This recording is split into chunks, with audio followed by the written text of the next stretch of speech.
Welcome, everybody. We're here tonight to talk about Carol Stein's show that we're sitting in along the way, and we've got a special guest joining Carol, Lissa Hunter.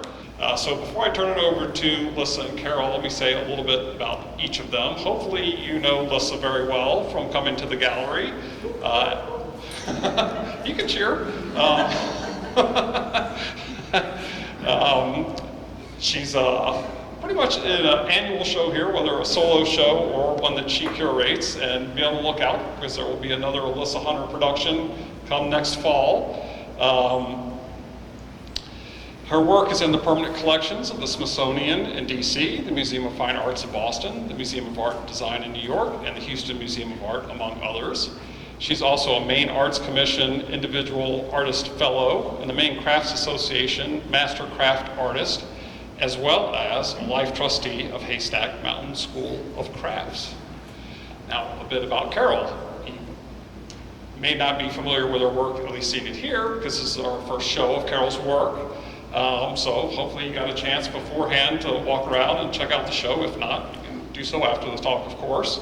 So a little bit about Carol. She received her art degree from RISD and her social work degree from Simmons School of Social Work.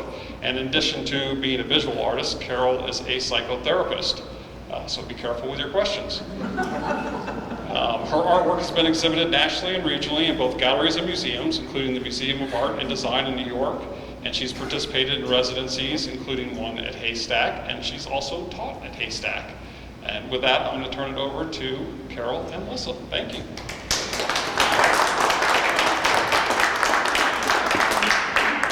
Thank you, John. First of all, I think we both want to thank Cove Street for doing this sort of thing. It's quite wonderful. It's lovely to have your work shown somewhere, but to actually be able to talk to people about it and ask questions is sort of the, I don't know, that's what you really want to do because you want your work to be here. So thank you for being here, and thank you, Cove Street, for having this. And thank you for getting out this slick, windy weather to be here. Carol and I have known each other for, we can't decide. We think 30 years, 25. 25 or 30 years. She was a student of mine at Haystack. And she, my mic is off. We've been warned. There it goes. We have been warned that they, okay, I'm going to put it this way so you can see. If this starts flashing, then it's off. So that's right. Poor design. We could have done better. It was I don't even remember what the class was specifically, but you had already learned coiling, and you did some things there that were very interesting within this class, and that was our first. And I think after that, we went to North Country Studio Workshops yes. within a year of that time, which is a wonderful program if you don't know it. Every 2 years in January, North Country Studios is its own organization, and they have workshops at Bennington College in Vermont. And it's wonderful. There you are in the middle of the winter with nothing else to do. So you go there with like-minded people in about 8 or 10 different workshops, and it's quite terrific. We got to know each other a little better there. When you teach workshops, you meet many, many, many people, all of whom you adore because they've signed up and paid money to actually come hear what you have to say and to learn what you're doing. But there are people occasionally, usually who live near enough by, with whom you click immediately. And that's better? It sounds horrible to me, but okay. Thank you. And that started our friendship, I would say. Tell us where you grew up and what you, she is an extraordinary person for many reasons, one of which is she has an 101-year-old mother who is still an extraordinary personage in this world. It's true. Yeah. Well, first, I'll thank everybody for being here, and also thank you to John. Is mine on? How's that? Okay, great. To John and Kelly for showing my work, and Diamond, and I'm not quite sure who put it up, but thank you. I'm very glad to be here. Let's see. I grew up in Connecticut, and from a very young age, I had this desire to understand other people's what people's lives were like. And I remember my mother saying to me, God, you've got really quite an imagination, because whenever we would drive, I would say, I really want to look in that person's house. I wonder what their lives are like. And I always really liked being able to look through a window, but see through out to the outside. I didn't really want to get stuck in that place. I just wanted to look in and see what it was. And my mother, even though I wanted to go to art school, discouraged me from going to art school because she was worried about my, as a woman, being able to make a living and being independent.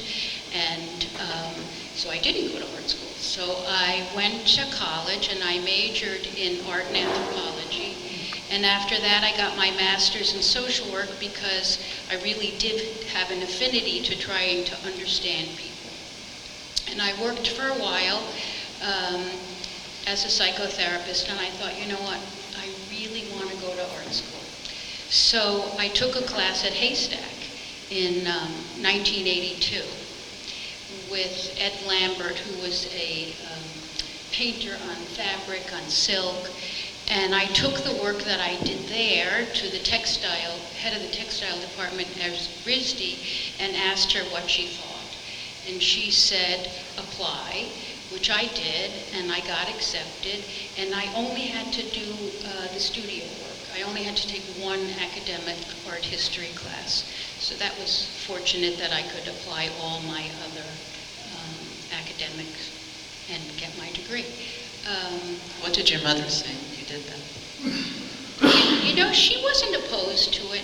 Yeah, She knew I wanted it, and by then she knew I could make a living. Yeah. And that was an important thing, and it really did give me a way of doing both things. And I'm not sure I had what it would have taken to just be an artist and do whatever I needed to do to make a living. I'm not sure I could have done it. Anyway, this allowed me to do it in a way that worked for me, and to have a family and to have children, all of which was important to me. So let's see.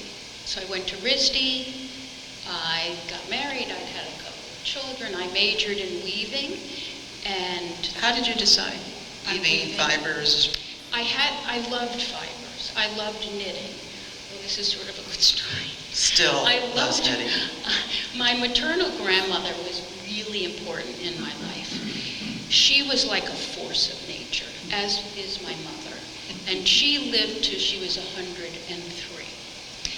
And she was a survivor in many, many ways. And not an easy mother to have, but a wonderful grandma to have. But she would knock, like her hands, we'd be sitting and she'd be knocking on the table and constantly. And I couldn't stand it, but I loved her.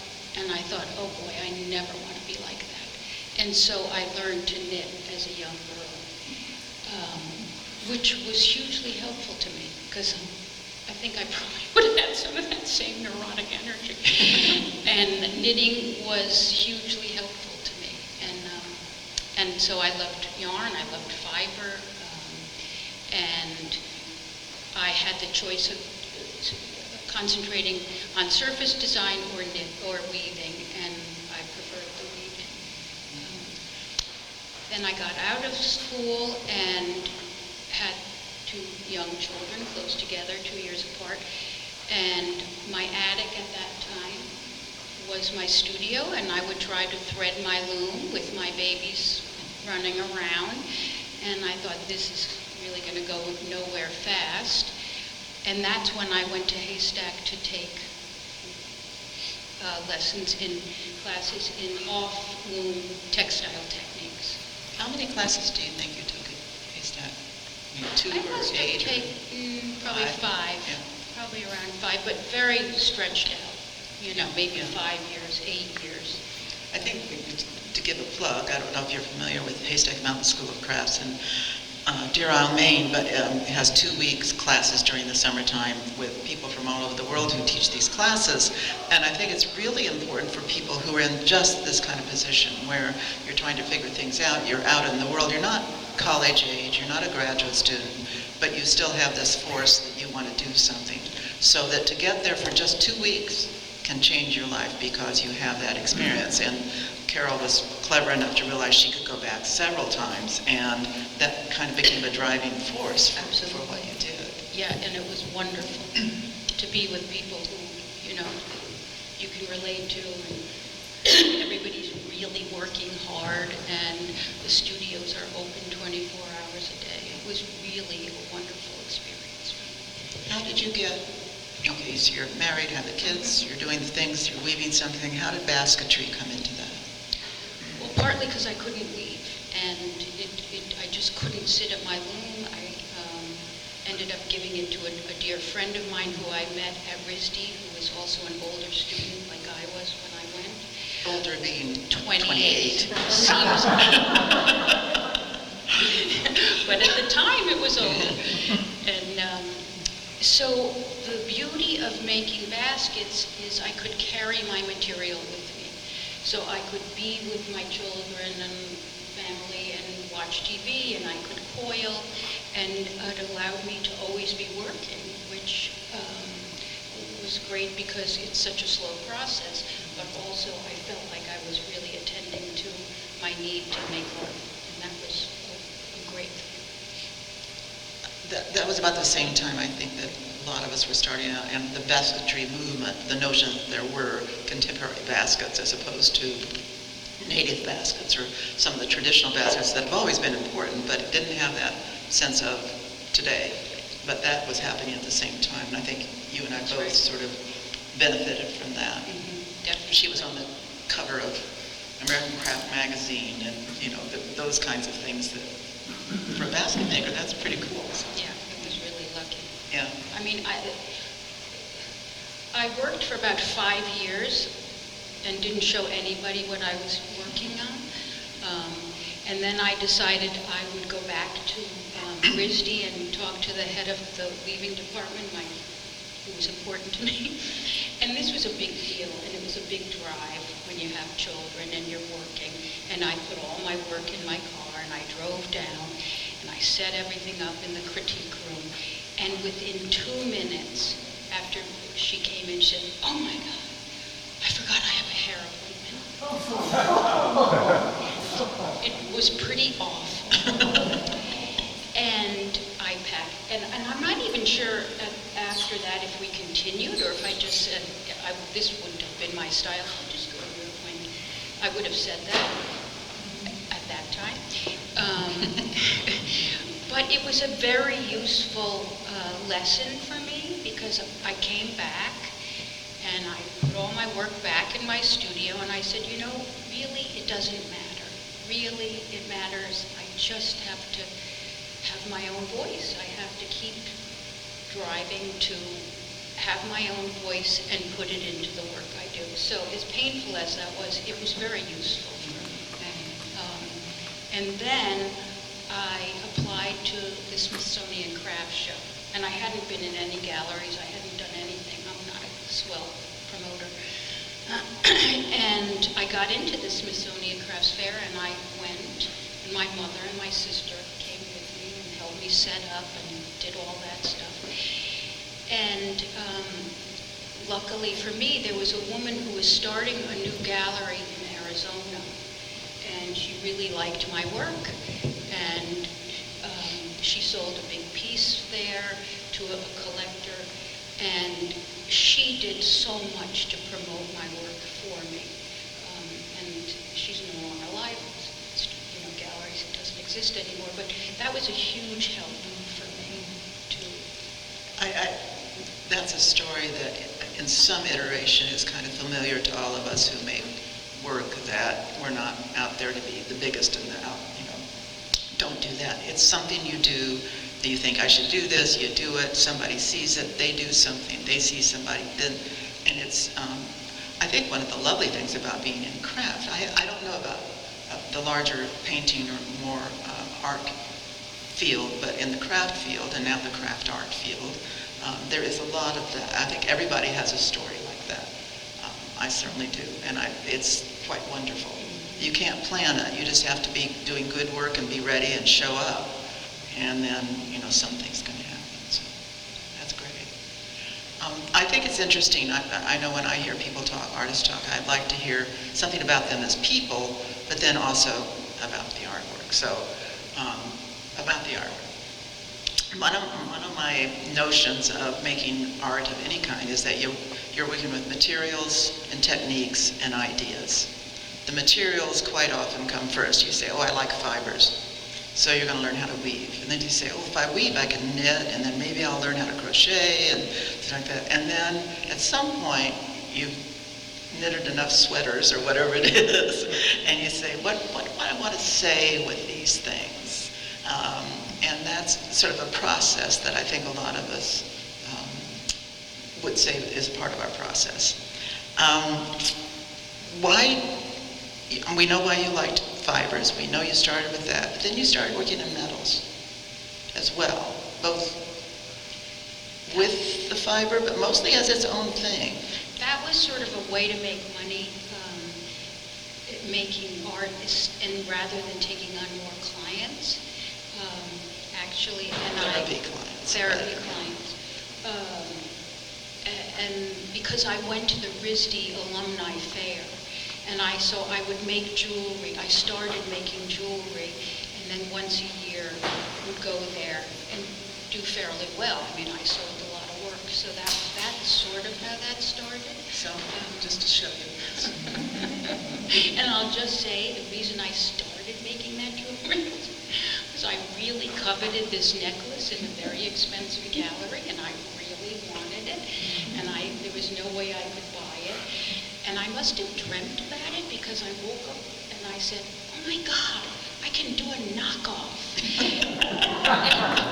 An homage. Use an homage, not a knockoff. And that's how I started beading and making jewelry. And then I also went back to Haystack and took jewelry making classes with mostly Cove connections. Yeah. And it's kind of an interesting connection that in fibers and textiles, it's very additive. You're always adding things, you're wrapping things, you're connecting things.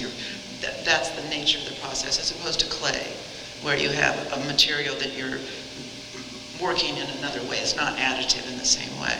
But metals, the way you work them, is very textile-like. Yes, and that particularly the pieces with the many pieces, those are shapes that I use in my jewelry. And I sort of fell in love with a particular graphite pencil, which I just became obsessed with. And that was my next question. What's your favorite material? I can't even explain to you exactly what it does, but it's very much like the metal. It gives me the same feeling as, like, this is copper that I oxidized, and same bracelet. It's something about the blackness and the matte-ness of the color. But my work with Lissa, my class with you, I think was around how do you think about what you're after, and how do you have an idea and get closer to that idea to try to transfer it visually.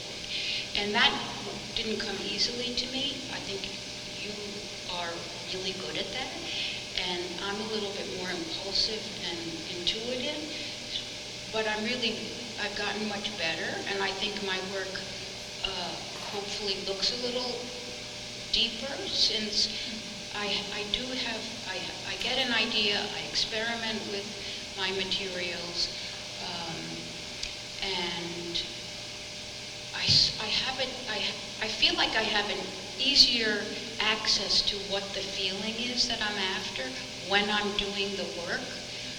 I can sort of get closer to my own feeling of what I'm after. So. Well, and I think that's a part of this materials and techniques. The more you know about what these materials will do for you, and you feel confidence, and you can, it's like knowing words. If you were to say, somebody said to you, you have to write a poem, and you'd say, no, you have to write it in Greek. Oh my gosh, you wouldn't do that. You have to write it about fall in Vermont in Greek, and it has to be a poem. Suddenly it all seems so difficult. But if it can be a poem, but could it be free verse, and it's about fall in someplace where you've been, and it's in English, and when all those things become more familiar, then it lets you go to that place. And we have had a studio relationship, studio dates we call them, for 10 years maybe. So I've seen, she's watched what I do, and I've watched what she's done over this period of time. And I've seen that growth, what I would call growth. It's just a change, it's just a development of feeling more comfortable with what you're saying. Even if you don't know quite what it is, you're using these materials and you're starting to put them together, and they start talking to you, and then you start pushing them. You work in series of sorts. Does any of the work come out of previous work in a kind of, sidestep way, or is it pretty linear that you're working? Do you know what I mean? I think it comes. I think what's interesting is if I look at things in my studio, if I look at failures, I get a sense of what I was after, but I wasn't very successful at it. And there's something liberating in doing something and going, that is so bad, I hate that. Because it's freeing, and sometimes I use some of the actual work, or sometimes I just start from scratch. And I do work in series. I mean, like these with the netting was going back to that feeling of being a young girl and looking through screens and looking through windows and wanting to see something, but having, some places are thicker, the netting I tried to make thicker in areas where you can see a little bit more, and I really like that idea, and I'd like to keep pushing that idea and pushing the netting, this looping. So that was one series. In terms of the faces, I was thinking, not in a dissimilar way, but what do we look out on? What are we seeing? What do we have to see through to see our world? How much do people see into us? And can you see into somebody? And so those, which is also obviously as a psychotherapist, I try to help people look into themselves and understand themselves and get at feelings that maybe they don't understand, and it starts somewhere and it goes somewhere else, and they're like, wow, I don't even understand the connection. But giving space for that connection to be found. Those are the two figures are drawings and then enhanced. And how does drawing, because the collages, I think one draws with line and shape and a way, but they're not pencil on paper drawing. How does drawing figure into what you do? How you see your practice? Well, it's sort of, I think for myself, I needed to know that I could draw. I mean, when I got into RISD, one of the things that I had to do in my portfolio was to do a drawing of shoes. And I hadn't really I had taken art in high school, but, and I happened to have had a wonderful teacher in high school, but I didn't have a lot of practice. And I could draw these boots, like I couldn't believe I drew them. They practically walked off the page, and they were my favorite black boots.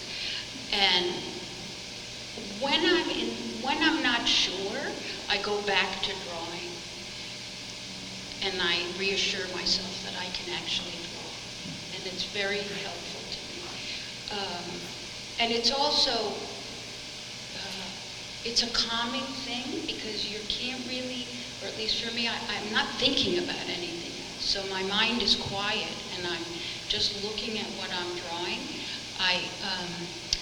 I took Lissa to there's a wonderful antique store where I live, and one booth has really old tools. Like, you don't know what the hell these tools are. And they're old, and they're cracked, and they're worn out. And I loved drawing these tools. And I have, it's not here, but I have a lot of work that are sort of realistic drawings of them, but then I abstracted them a lot. And that helps me. So that's where drawing enters the picture. How do you see the relationship of abstract and realistic? For instance, the basket back here has realistic, somewhat abstracted plant forms, but then obviously a bird on top. Right. You know, how do you balance that sense of realism and abstract, or is it at all important to you? Does it just happen because the piece needs it? No, that happened because I love looking at cardinals. Particularly in the winter time. And we have a bird feeder. And I just get this, it's sort of like the pencil. I just get this feeling of such utter contentment watching this bird. And so that's where that piece, but I wanted to abstract it. I wanted it to, because I like abstraction. And well, and it's really hard to make a really realistic that's bird right. with coilings. It's Right. not easy, so. That's right. You know, So, not to diminish. oh, no. But yeah, I guess, pushing things away from reality, but you have still a sense of whence they come. Right, yeah, beautiful. Whose work do you, bless you, whose work do you look at?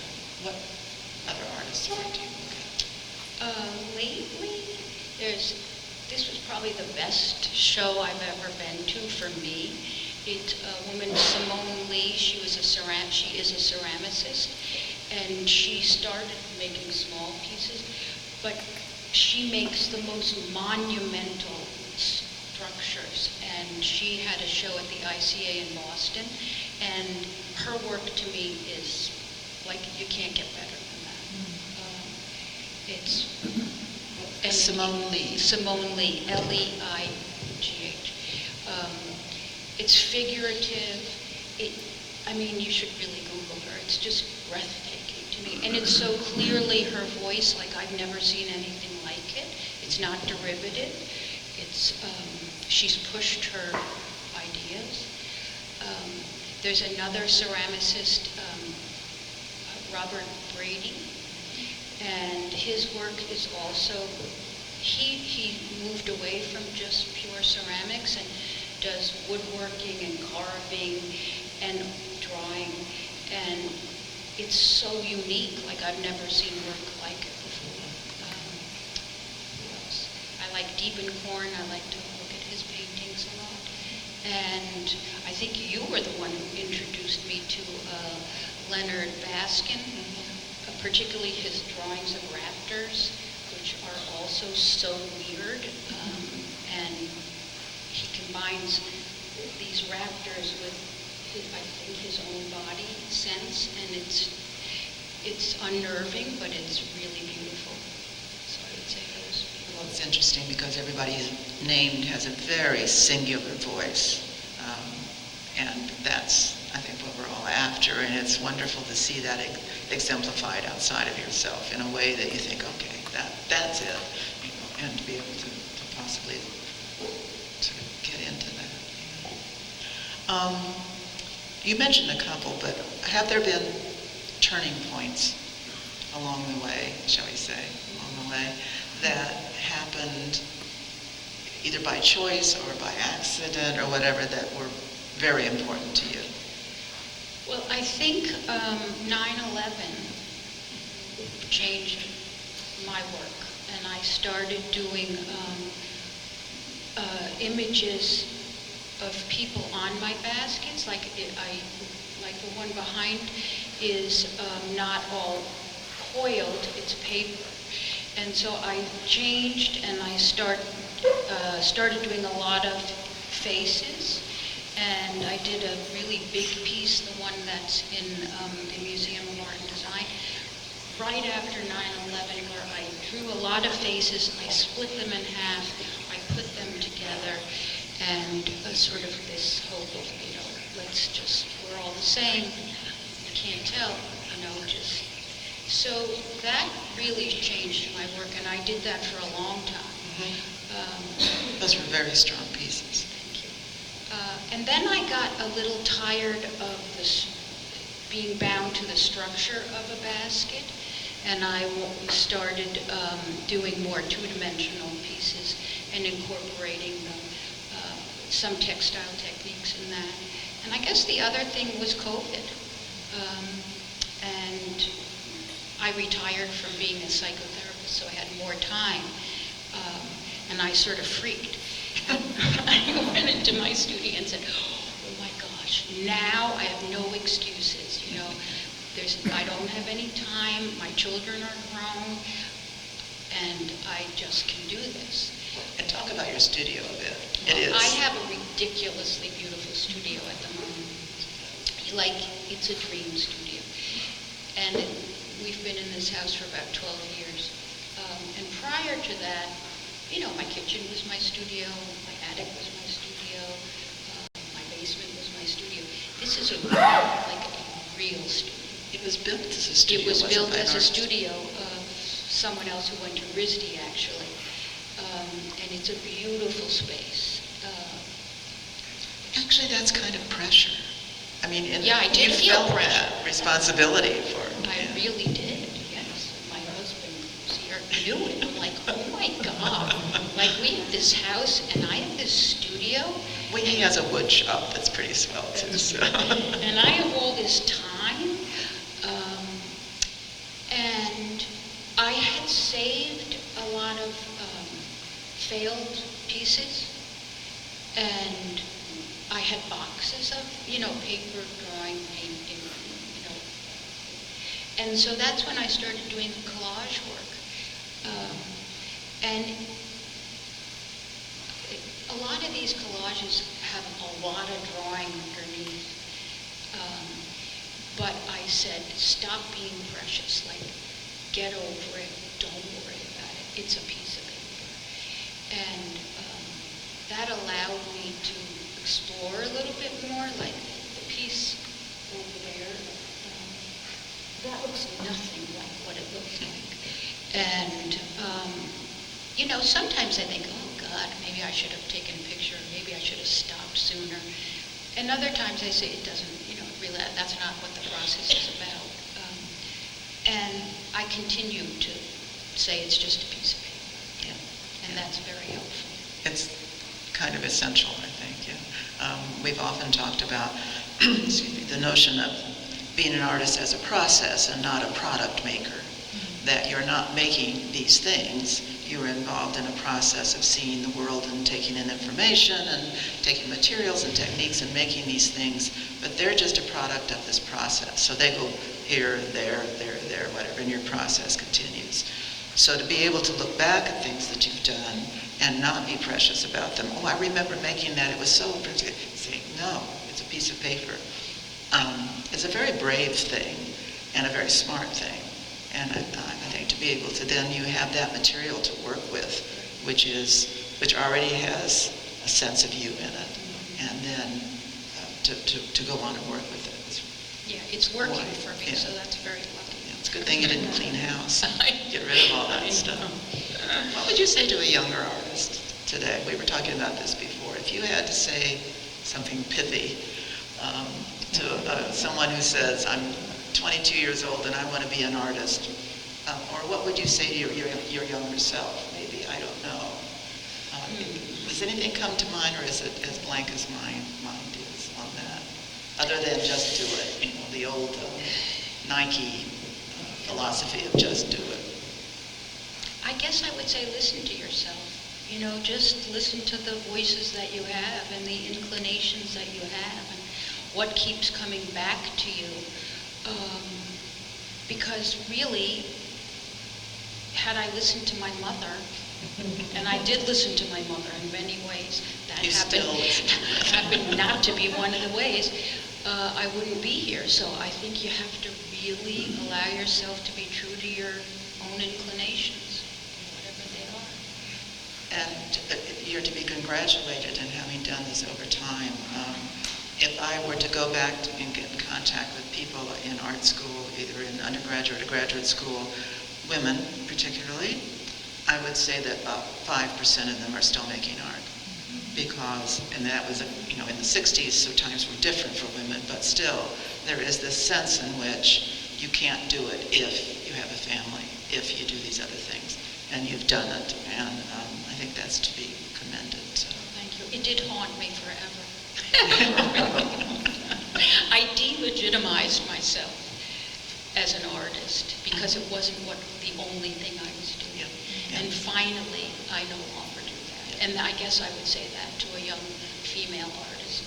Just live the life you want and make the art you want to make. And you're as legitimate as anybody else. Amen. Well, I think that's a great place to stop with this. Except questions. Do y'all have any questions for Carol?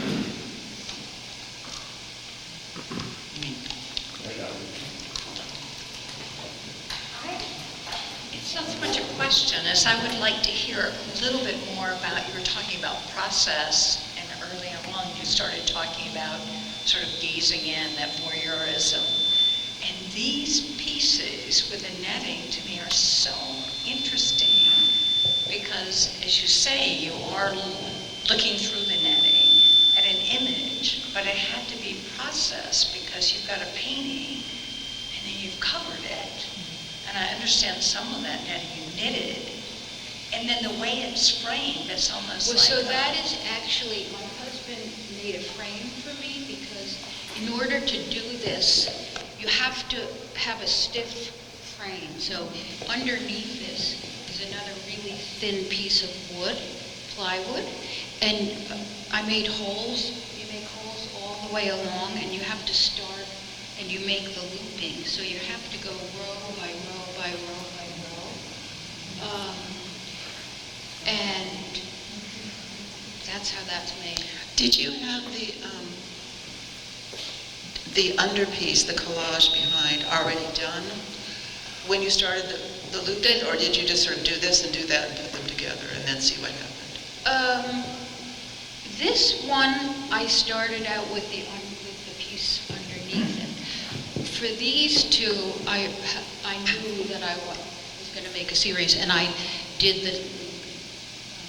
Yeah.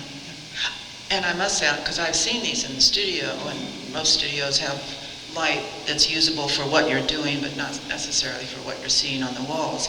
And to see them in this light, they just are a whole other level because of this good light, and the light underneath pulls out and shows through in a whole different way. It's really wonderful. Thank you. Did Carol get a question? Yes. What was the most frustrating and difficult piece for you? Okay, I'll tell you which one. It's this basket over here.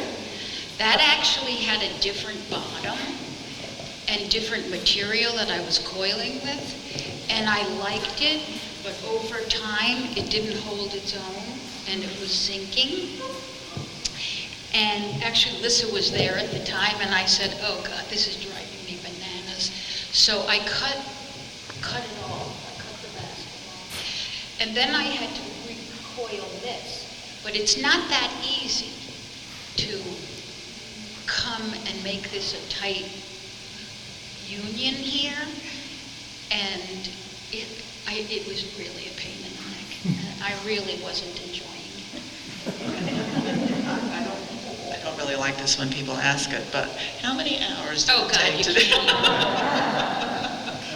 You can't even think about it, and you shouldn't think about it because it's ridiculous.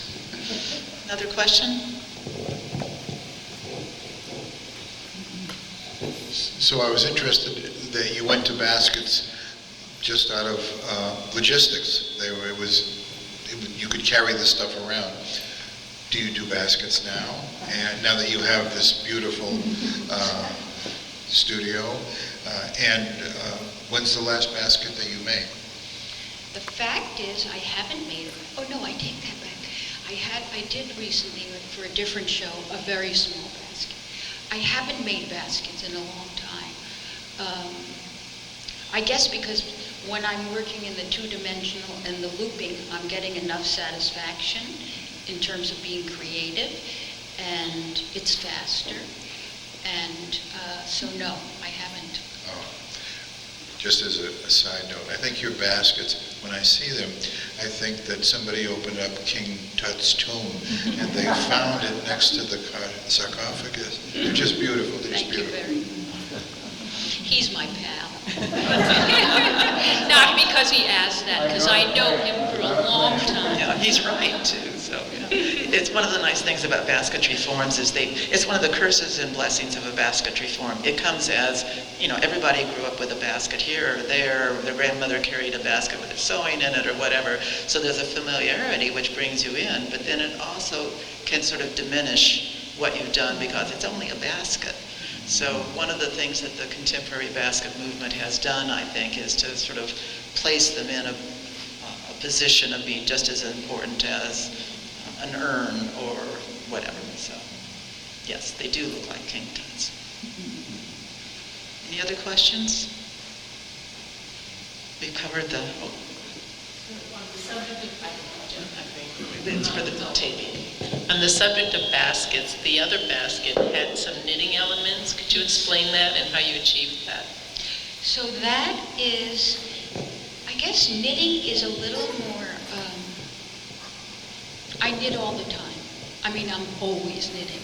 And so I decided to incorporate more knitting in my work. And this is Japanese paper. It's pretty fragile, so I really have to focus on it so I don't rip it. So I knit this flat. Sewing thread size. Yeah, it's like thread. It's really a little nutty. And then I was thinking about shadows, and so I just adhered this to paper. And this is paper. It's thick paper. I glued lots of different pieces of paper together so I could mold it. So that's where that comes from. It makes me, you said you discussed it, you're looking in, but we're doing that too, there's that same thing going on. Yeah, no, it's true, absolutely. And that's what I think. It's one of the things my husband said to me years ago. He says, "Now let me get this straight." This is when I was making paper. He said, "You buy paper pulp in sheets and you tear it up and you make paper out of it, and then you have that paper and then you tear it up and you put it on a basket." It was like, yeah, So knitting something that's absolutely beautiful on its own, and then you put it on something else. Any other questions?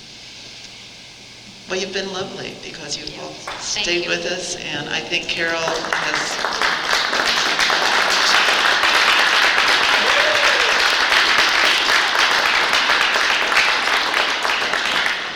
Please look at the work more.